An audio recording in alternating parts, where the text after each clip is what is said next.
नमस्कार दोस्तों, मैं रूबी सिंह आठिया और एमकेएच की इस वीडियो सीरीज में आप सभी का स्वागत है। तो चलिए दोस्तों, हमारा क्लास 8 का जो एसएसटी सब्जेक्ट है उसका जो हमने सेकंड पोर्शन स्टार्ट किया हुआ था, कौन सा, राजनीतिक एवं सामाजिक जीवन। तो दोस्तों उसका जो सेकंड चैप्टर है हमारा धर्मनिरपेक्षता, उसको हम स्टार्ट करते हैं। फर्स्ट चैप्टर जो था हमारा भारतीय संविधान, बहुत ही इंटरेस्टिंग चैप्टर था, उसको हम 2 वीडियोस के माध्यम से कंप्लीट कर चुके हैं। अब हम चलते हैं नेक्स्ट, हमारा जो चैप्टर है सेकंड चैप्टर धर्मनिरपेक्षता। तो दोस्तों धर्मनिरपेक्षता को वैसे तो हम डिफाइन कर चुके हैं कि धर्मनिरपेक्षता होती क्या है, क्योंकि हमें अब यहाँ पर बात करनी है सिर्फ और सिर्फ किस पर दोस्तों, धर्मनिरपेक्षता पर। अब दोस्तों कई जगह, अब मैं पहले ही आपको बता दूं कि कई जगह हम ये लिखेंगे धर्मनिरपेक्ष राज्य। तो राज्य का मतलब आपको ये नहीं समझना है कि वो राजस्थान है या हरियाणा है या पंजाब है या मध्य प्रदेश है। यहाँ पर राज्य का मतलब राज्य नहीं होगा, यहाँ पर राज्य का मतलब होगा गवर्निंग बॉडी, यानी कि ये संपूर्ण सरकार को शो कर रहा है। यानी भारत को भी अगर हम राज्य बोलें, धर्मनिरपेक्ष राज्य, तो राज्य का मतलब क्या है, एक क्षेत्र। क्योंकि पहले क्या हुआ करता था, एक राजा हुआ करता था, वो अपने राज्य को संभाला करता था और उसी को देश बोला जाता था, उसी को राज्य बोला जाता था। ठीक है, तो धर्मनिरपेक्ष राज्य जब हम बोले तो उसका मतलब आपको उस राज्य से नहीं लेना है, इस राज्य का मतलब है क्षेत्र, यानी पूरा का पूरा देश। ठीक है, ये चीज, ये कंसेप्चुअल चीज है, तो इसमें आपको राज्य का मतलब राज्य नहीं लेना है। ठीक है, अब चलिए दोस्तों, क्योंकि हमारी तो बात आ रही है अभी धर्मनिरपेक्षता की, कि धर्मनिरपेक्षता होती क्या है, इसको हम एक एग्जाम्पल से समझते हैं। जैसे फॉर एग्जाम्पल दोस्तों हम बात करते हैं अमेरिका की। मान लीजिए कि आप हिंदू या मुस्लिम हैं। मैंने क्या कहा कि आप हैं क्या, हिंदू हैं या फिर मुस्लिम है, कोई एनीबॉडी। ठीक है, वो चला जाता है अमेरिका में। ठीक है, अब आपको पता है कि अमेरिका, यूएसए जो है वो कौन सा देश है, ईसाई कट्टरपंथी देश है। मतलब वहाँ पर ईसाई लोग जो है वो बहुत ज़्यादा मजबूत है और ये अन्य धर्मों का शोषण भी करते हैं। ठीक है, और ऐसे में क्या होता है दोस्तों कि अगर आप हिंदू या मुसलमान हैं और आप वहाँ पर जा करके किसी का घर किराए पर लेकर के रहना चाहेंगे, तो वहाँ पर आपको कोई किराए पर घर नहीं देगा। क्यों नहीं देगा? क्योंकि वहाँ पर कौन है, सारे के सारे ईसाई है। ठीक है, तो वो हिंदू या मुसलमान को अपने साथ रखना नहीं चाहते, वो हिंदू या मुसलमान को पसंद नहीं करते हैं। ठीक है, तो ऐसे में आपको कोई अपने किराए का मकान नहीं देगा, आप पर अत्याचार किया जाएगा, आपकी बेइज्जती की जाएगी। ठीक है, अगर ऐसा होता है तो आपको गुस्सा आएगा कि नहीं आएगा? बिल्कुल आपको गुस्सा आएगा कि आप हिंदू हैं, आप मुसलमान हैं, इसकी वजह से, सिंपल सी बात है कि अपने धर्म की वजह से कोई भी बेइज्जती नहीं महसूस करना चाहेगा। ये चीज़ क्लियर हो गई आपको? ठीक है, अब आप क्या करते हैं, इसकी शिकायत करने जाते हैं किसके पास, अमेरिकन गवर्नमेंट के पास। ठीक है, गवर्नमेंट के पास आप क्या करने गए, शिकायत करने गए। आप कहते हैं जी हमारे को अधिकार ही नहीं दे रहे हैं, सारे के सारे अधिकार आपने ईसाई धर्म वालों को दे रखे हैं। तो अब गवर्नमेंट क्या कहती है, गवर्नमेंट कहती है, गवर्नमेंट का कोई ऑफिसर है वो कहता है कि you are not from this country, if you want your rights go back to your country, go back to India. ठीक है, अब वो कहता है कि ये तुम्हारा देश नहीं है, अगर आपको अधिकार चाहिए ना तो इंडिया वापस चले जाओ, भारत वापस चले जाओ, वहाँ पर आपको अधिकार मिलेंगे। ठीक है, तो गवर्नमेंट भी किसको दे रही है, किसका सपोर्ट कर रही है, ईसाई धर्म वालों का सपोर्ट कर रही है। तो ऐसे में आपके दिमाग में 2 चीज़ें आएंगी। आप कहेंगे कि अगर ईसाई धर्म के लोगों के देश में मुसलमानों के साथ ऐसा हो रहा है, हिंदू के साथ ऐसा हो रहा है, तो हमारे इलाके में आना, हम भी ईसाइयों के साथ ऐसा ही करेंगे। ठीक है, तो 2 यहाँ पर 2 विचारधाराएं हो सकती है। एक तो क्या कि मुस्लिम या हिंदू के बीच में अगर कोई ईसाई आएगा तब उसे बताएंगे। ये चीज़ आप उनको वार्निंग दे करके उनका जो देश है वो छोड़ करके भारत आ सकते हो। या फिर दूसरी आपके पास क्या चीज़ रहेगी कि आप वहाँ पर रह करके और क्या कर सकते हो, संघर्ष कर सकते हो, गवर्नमेंट के साथ आप संघर्ष कर सकते हो कि नहीं, हमारे धर्म को भी उतनी ही मान्यता मिलनी चाहिए जितनी किसको मिल रही है, ईसाई धर्म को मिल रही है। तो दोस्तों यही जो कंसेप्ट है, यही जो संघर्ष वाला कंसेप्ट है, यही है धर्मनिरपेक्षता। अब यहाँ पर राज्य क्या कर रहा है, किसी एक धर्म को सपोर्ट कर रहा है। ठीक है, लेकिन अगर कोई राज्य किसी एक धर्म को सपोर्ट ना करे, ठीक है, सारे धर्म वहाँ पर बराबर हो, तो उसी को क्या कहा जाता है दोस्तों, धर्मनिरपेक्षता कहा जाता है। और ये हम पढ़ करके भी आए हैं कि अगर कोई राज्य किसी एक धर्म को बढ़ावा ना दे तो उस राज्य को क्या बोला जाएगा, धर्मनिरपेक्ष राज्य बोला जाएगा। सिंपल सी बात। अब दोस्तों यहाँ पर एक सिंपल सी चीज़ है कि पहला क्वेश्चन हमारा ये आता है कि धर्मनिरपेक्षता किसे कहते हैं। तो अब दोस्तों थोड़ा सा हम देख लेते हैं कि धर्मनिरपेक्षता की परिभाषा क्या होगी। तो धर्मनिरपेक्षता की सिंपल सी परिभाषा होगी कि ना तो राज्य किसी एक धर्म को जनता पर थोपेगा, यानी जनता को स्वतंत्रता होगी, वो अगर हिंदू धर्म में रहना चाहते हैं तो वो हिंदू धर्म में रहें, अगर वो मुस्लिम धर्म अपनाना चाहते हैं तो वो मुस्लिम धर्म अपनाएं, चाहे वो इस्लाम धर्म अपनाना चाहते हैं वो उस धर्म को अपनाएं, कोई भी धर्म अपनाए। राज्य उनको ये नहीं कहेगा कि इंडिया है तो उसमें केवल हिंदू ही रहेंगे, या कोई भी देश है तो वहाँ पर केवल उसी धर्म के ही लोग रहेंगे, तो ऐसा कुछ नहीं होगा, ठीक है। इसे कहते हैं धर्मनिरपेक्षता, यानी जनता अपनी मर्जी से कोई भी धर्म चुन करके उसको अपना सकती है, राज्य यानी देश उसको कुछ नहीं कहेगा, आप कोई भी धर्म अपनाइए, पहली चीज़। दूसरी चीज़ है कि ऐसा भी नहीं होगा कि आप कह दें कि जी आप अपनाइए कोई भी धर्म लेकिन ईसाई धर्म वालों को ज़्यादा अधिकार मिलेंगे, तो ऐसा भी नहीं होगा। यानी राज्य ना ही किसी धर्म को बढ़ावा देगा, यानी ना तो किसी धर्म को थोपेगा कि आपको अपनाना ही पड़ेगा, ना ही वो कहेगा कि इस धर्म को ज़्यादा अधिकार मिलेंगे, सभी को बराबर अधिकार मिलेंगे, सभी धर्म जो है एक समान है, और इसी कंसेप्ट को दोस्तों क्या बोला जाता है, धर्मनिरपेक्षता। तो मेरा क्वेश्चन ये है आपसे कि आप जिस देश में रह रहे हैं, जैसे आप इंडिया में रह रहे हैं, तो बताइए कि क्या इंडिया एक धर्मनिरपेक्ष राज्य है या नहीं है।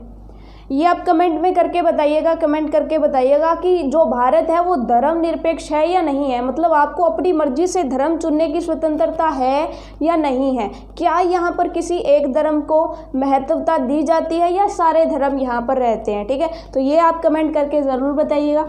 तो धर्मनिरपेक्षता के बारे में तो हमने पढ़ लिया, ये परिभाषा हो गई हमारी, ठीक है। छोटी सी परिभाषा है, बहुत ही आसान सी परिभाषा है कि ना तो राज्य किसी धर्म को जनता पर थोपेगा और ना ही किसी धर्म को बढ़ावा वो देगा। अब सेकंड क्वेश्चन ये आता है दोस्तों कि धर्मनिरपेक्षता किसी राज्य के लिए क्यों आवश्यक है। धर्मनिरपेक्षता क्यों आवश्यक है।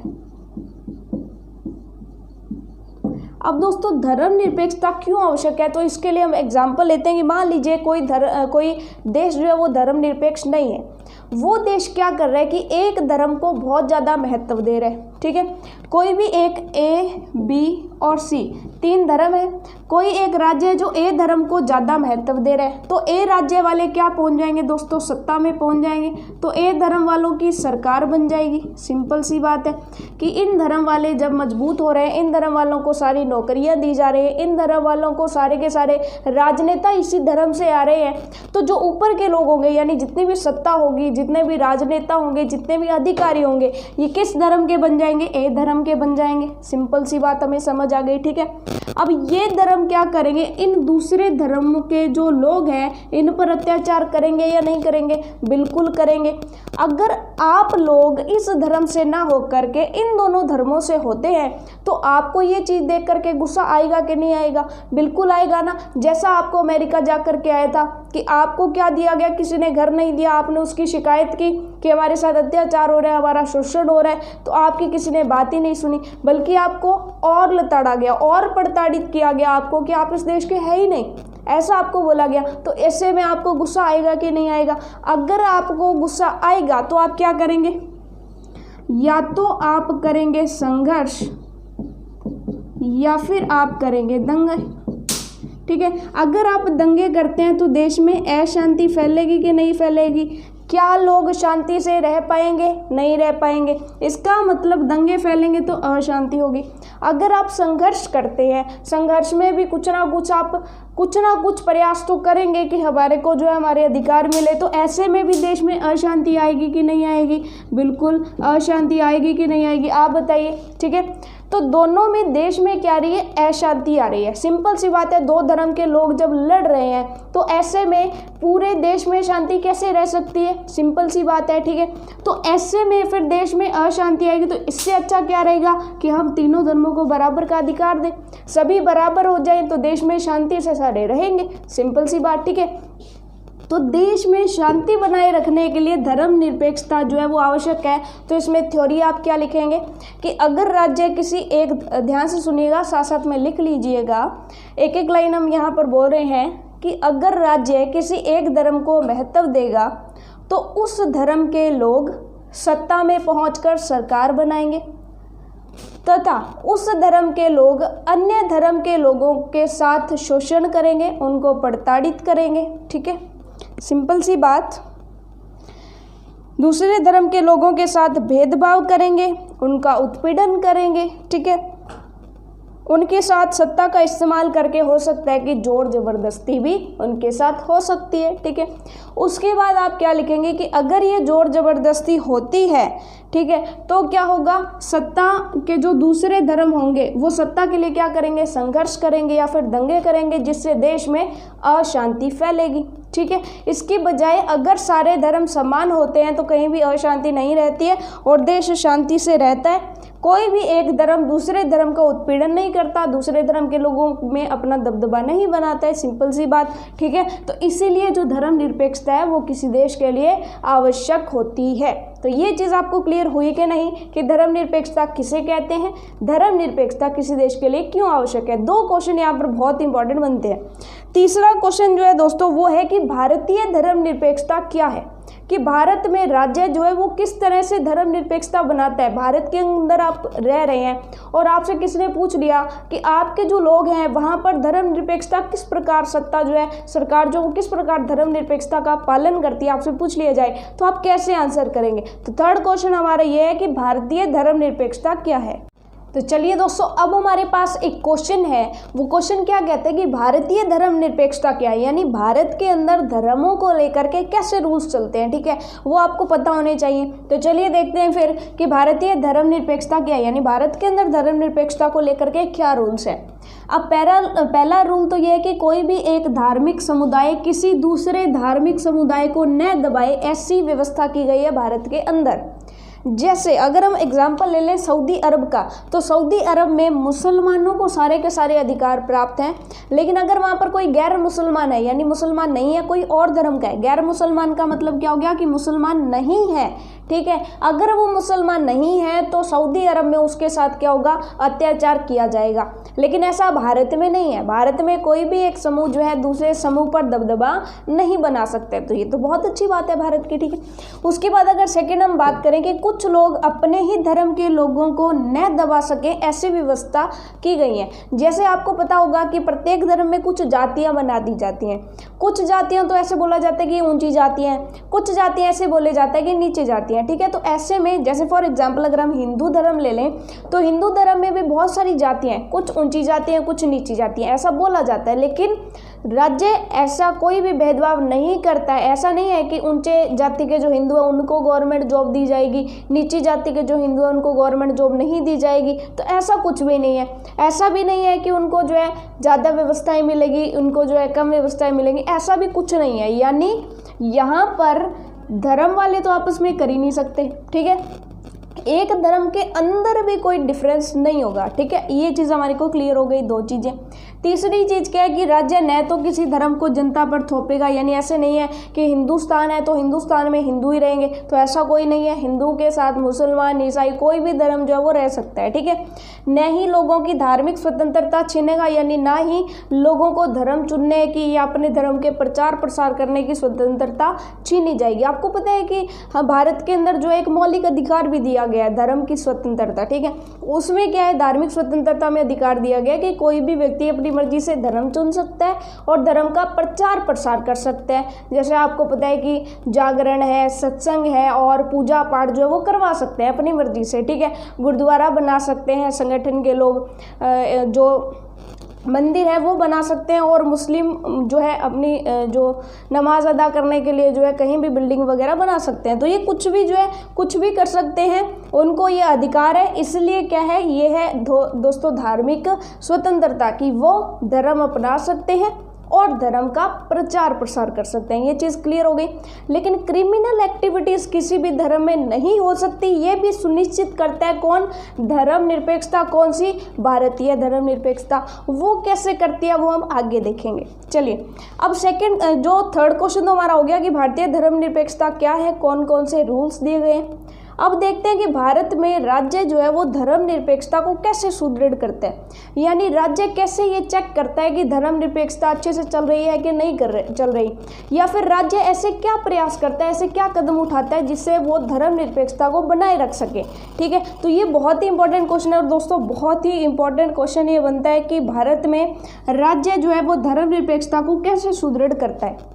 तो ऐसे में राज्य जो है 3 काम करता है, जो कि हमने 3 पॉइंट्स के रूप में लिख रखे हैं। अब राज्य ऐसे क्या क्या काम करे कि उसमें इतने सारे धर्म के लोग भी रहे और किसी के अंदर लड़ाई भी ना हो। ठीक है, तो इसके लिए अब देखते हैं कि राज्य क्या क्या करता है। अब दोस्तों पहला जो पॉइंट है कि राज्य की सत्ता धार्मिक समुदाय के हाथ में नहीं देता, यानी जो सरकार बनेगी वो सभी धर्मों की मिली जुली सरकार होगी। उसमें ऐसे नहीं है कि एक धर्म के सारी की सारी सरकार जो किसी एक धर्म के लोगों ने बना ली तो वो दूसरे धर्म के लोगों को आने नहीं देंगे। जॉब भी अपने धर्म को देंगे, दूसरे धर्मों को क्यों देंगे, सिंपल सी बात है। ठीक है, क्योंकि वो अपना दबदबा बना कर रखना चाहेंगे। तो ऐसा अगर सरकार नहीं बनेगी किसी एक पर्टिकुलर धर्म की, यानी राज्य की सत्ता धार्मिक समुदाय के हाथ में नहीं दी जाती है। ऐसा नहीं है कि हिंदू समाज के लोग जो है वो सत्ता बना लेंगे, मुस्लिम समाज के लोग सत्ता बना लेंगे, ऐसा कुछ नहीं है कि हाथ में नहीं देता। यानी राज्य खुद को धर्म से दूर रखता है, राज्य खुद को धर्म से दूर रखता है। ठीक है, उसने कहा पॉलिटिकल जो चीज़ें हैं वो एक अलग चीज़ है, धर्म एक अलग चीज़ है, सरकार एक अलग चीज़ है, धर्म एक अलग चीज़ है। ठीक है, दोनों को अलग अलग रखता है। ठीक है, लेकिन दूसरा वो पॉइंट क्या कहता है इसी के साथ साथ कि धार्मिक आस्थाओं में दखल अंदाजी नहीं करता है। किसी को पूजा करनी है तो उसे पूजा करने दी जाती है। ठीक है, चाहे वो मूर्ति पूजा कर रहे हैं, चाहे वो कुछ भी है, तो दूसरा धर्म का कोई आकर के ऐसे नहीं कह सकता उसको कि तू पत्थर की पूजा क्यों कर रहा है। ठीक है, ऐसा यानी उनकी जो आस्थाएं हैं उनमें कोई दखल अंदाजी नहीं की जाती। जैसे इसका बहुत ही अच्छा एग्जाम्पल है कि भारत के अंदर जब भी बाइक पर निकलते हैं तो हेलमेट पहनना जरूरी होता है। ठीक है, सभी के लिए ये रूल है कि हेलमेट पहनना ज़रूरी होता है। लेकिन जो सिख धर्म के लोग हैं उनकी आस्था है कि उन्हें पगड़ी पहननी होती है, और वैसे भी अगर उन्होंने पगड़ी पहनी होती है तो वो हेलमेट नहीं पहन सकते। तो सरकार उनको छूट देती है कि अगर आप पगड़ी पहनते हो तो आपको हेलमेट पहनने की ज़रूरत नहीं है। ठीक है, तो ये हो गया कि सरकार ऐसे भी कर सकती थी कि नहीं जी हेलमेट पहनना तो ज़रूरी है, पगड़ी अब आप सेट करो अपने अकॉर्डिंग, या तो हेलमेट के ऊपर पहनो या हेलमेट के नीचे पहनो। लेकिन ऐसा सरकार नहीं करती है, क्योंकि वो क्या करती है, उनकी धार्मिक आस्थाओं का सम्मान करती है। ये समझ में आया आपको? ठीक है, यानी धार्मिक आस्थाओं में दखल अंदाजी जो राज्य है वो नहीं देता है। लेकिन इसका मतलब कि अगर राज्य किसी धार्मिक आस्थाओं के अंदर दखल नहीं देता है तो कुछ जो गलत आस्थाएं हैं वो भी बन सकती है। जैसे अत्याचार से रिलेटेड जो आस्थाएं वो बन सकती है। जैसे आपको पता है पुराने ज़माने में छुआछूत चला करती थी, यानी मान लीजिए कि गांव में कोई कुआं होता था तो उसको अगर कोई यानी अछूत बोला जाता था, जो नीची जाति के लोग होते थे, तो उनको इस कुएं से पानी नहीं भरने दिया जाता था। इस कुएं से मोटे राजघराने के जो ऊंची जाति के लोग थे वो ही पानी भरा करते थे। तो ऐसी जो चीज़ें वो अलाउ नहीं करता राज्य। राज्य कहता है कि हम आपकी आस्थाओं में दखल नहीं करते, लेकिन अगर आपने जैसे फॉर एग्जाम्पल किसी धर्म में मान लीजिए कि बलि देने की व्यवस्था है, ठीक है, बलि देने की आस्था है कि जो जिंदा व्यक्ति है उसकी बलि दी जाएगी, तो अब उस व्यक्ति का क्या दोष है जिसकी बलि दी जा रही है? तो ये तो मानव हत्या हो गई, ये तो मर्डर हो गया। इसी के चलते ऐसी चीज़ें जो है उनमें जो राज्य है वो दखल देता भी है, ताकि मानव का जो मौलिक अधिकार है, मानव के ऊपर अत्याचार नहीं होना चाहिए, ये भी सुनिश्चित करता है। तो तीसरा पॉइंट क्या हो गया कि व्यक्तिगत अधिकारों का हनन अगर होता है तो ये दखल देगा। तब राज्य धर्म के निजी कानूनों में भी हस्तक्षेप कर सकता है। जैसे अभी अभी एक चीज़ आई थी 3 तलाक, तो ये उससे रिलेटेड भी आप मान सकते हो। ठीक है दोस्तों, तो ये चीज़ आपको समझ में आ गई कि भारत में राज्य धर्मनिरपेक्षता को कैसे सुदृढ़ करता है। पहली बात तो वो दखल अंदाजी नहीं करता है, अगर किसी के अधिकारों का हनन हो रहा है तो वो दखल अंदाजी भी करता है। ठीक है, और सत्ता या जो सरकार बनेगी वो किसी धर्म को पर्टिकुलर जो है भाव नहीं देगी। ये चीज़ आपको समझ आ गई? ओके, चलते हैं आगे। अब लास्ट ही क्वेश्चन दोस्तों डिस्कस कर लेते हैं, सबसे लास्ट क्वेश्चन। अब दोस्तों लास्ट क्वेश्चन बहुत ही इंटरेस्टिंग, बहुत ही अलग सा क्वेश्चन है, और उस क्वेश्चन को पढ़ते ही आपके दिल से एक आवाज़ निकलेगी कि मेरा भारत महान। तो वो क्वेश्चन क्या है वो देख लेते हैं, और भारत जो है वो महान कैसे है वो देख लेते हैं। दोस्तों हमने यहाँ पर पढ़ा था कि भारत में धर्मनिरपेक्षता को कैसे सरकार हैंडल करती है, वो क्या करती है कि दखल अंदाजी नहीं करती धार्मिक आस्थाओं में, लेकिन कर भी सकती है अगर मानव के व्यक्तिगत अधिकारों का हनन होता है, यानी कोई बलि वगैरह दी जाती है तो ऐसा नहीं है, उस व्यक्ति को जीने का अधिकार है, फिर बलि के माध्यम से उसे मारा नहीं जा सकता है, ठीक है। तो ऐसे में कुछ जो क्रिमिनल एक्टिविटीज़ हैं वो किसी हद तक अंजाम में दी जा सकते हैं। इसी की वजह से जो यानी धर्म का रूप ले करके कोई क्रिमिनल एक्टिविटी ना हो, इसको रोकने के लिए जो भारत का जो राज्य है वो क्या करता है कि अगर व्यक्तिगत अधिकारों का हनन होता है तो वो धर्म के अंदर, निजी कानूनों के अंदर हस्तक्षेप करेगा, ठीक है। अब क्वेश्चन ये आता है हमारा कि भारतीय धर्मनिरपेक्षता और अन्य देशों की धर्मनिरपेक्षता में क्या अंतर है, यानी भारतीय धर्मनिरपेक्षता और कोई अलग देश है जो धर्मनिरपेक्ष देश है, जो कहता है कि मैं धार्मिक स्वतंत्रता देता हूँ और ना ही किसी धर्म को बढ़ावा देता हूँ, वो कोई अन्य धर्मनिरपेक्ष देश हो गया। तो अन्य धर्मनिरपेक्ष देश और भारत की धर्मनिरपेक्षता में क्या अंतर है, ये अब हम यहाँ पर पढ़ेंगे। तो दोस्तों दूसरे जो देश हैं वो, उनके जो राज्य होते हैं वो अपने आप को धर्म से बिल्कुल अलग कर देते हैं। वो कहते हैं कि राज्य चलाना एक अलग बात है और धर्म को चुनना एक अलग बात है, दोनों चीज़ें बिल्कुल अलग अलग चलती हैं, दोनों आपस में कोई हस्तक्षेप नहीं करते हैं, ठीक है। ना तो धर्म राज्य के साथ कोई लेना देना रखता है, ना ही राज्य किसी धर्म के साथ कोई लेना देना रखता है, यानी किसी भी धर्म को बढ़ावा नहीं दिया जाता है, यानी दोनों चीज़ें बिल्कुल अलग अलग हो जाती हैं। लेकिन दोस्तों भारत के अंदर ऐसा नहीं होता है। भारत के अंदर राज्य तब तक धर्म से अलग रहता है जब तक धर्म के अंदर कोई क्रिमिनल एक्टिविटी ना हो, यानी व्यक्तिगत अधिकारों का हनन ना हो, यानी किसी के साथ अत्याचार ना हो।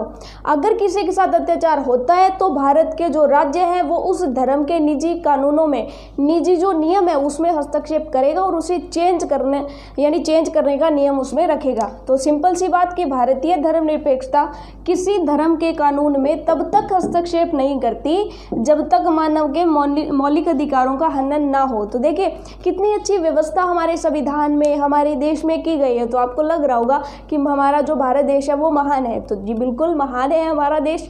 तो चलिए दोस्तों, चैप्टर जो हमारा सेकंड था धर्मनिरपेक्षता वो हुआ कंप्लीट, और होपफुली आपको ये सारी की सारी चीज़ें अच्छे से समझ आई होगी। तो चलिए दोस्तों, मिलते हैं नेक्स्ट वीडियो में एक नए चैप्टर के साथ। तब तक के लिए all the best for your self studies.